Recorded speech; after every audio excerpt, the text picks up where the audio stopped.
Trump సంచలనాత్మకమైనటువంటి ఆదేశాలు ఇచ్చాడు. ఏదైతే హార్ముజ్ జలసంధి దగ్గరన ఇరాన్ వాళ్ళు ఏం చేస్తున్నారు, నిన్న మొన్న కూడా షిప్పుల మీదకి స్పీడ్ బోట్లతో వచ్చి అటాక్ చేసి ఆ బోట్లని ఇది షిప్పుల్ని సీజ్ చేయడం, లేకపోతే అల్లకల్లోలం సృష్టిస్తున్నటువంటి వేళ కాల్పుల ఒప్పందం అమల్లో ఉన్నా కూడా ఇట్లాంటివి చేస్తున్నారు. కాబట్టి హార్ముజ్లో మందు పాత్రలను అమరుస్తున్న ఇరాన్ పడవల్ని కాల్చేయండి, అట్లాగే షిప్పుల మీద దాడి చేసే వాళ్ళని కాల్చేయండి అంటూ తన సైన్యానికి ఆదేశాలు ఇచ్చాడు.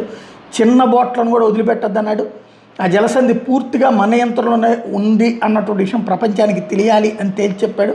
హార్ముజ్లో 3 రవాణా నౌకల మీద ఇరాన్ ఐఆర్జీసీ బలగాలు కాల్పులు జరిపిన మరుసటి రోజే ట్రంప్ ఈ ప్రకటన చేసుకొచ్చాడు.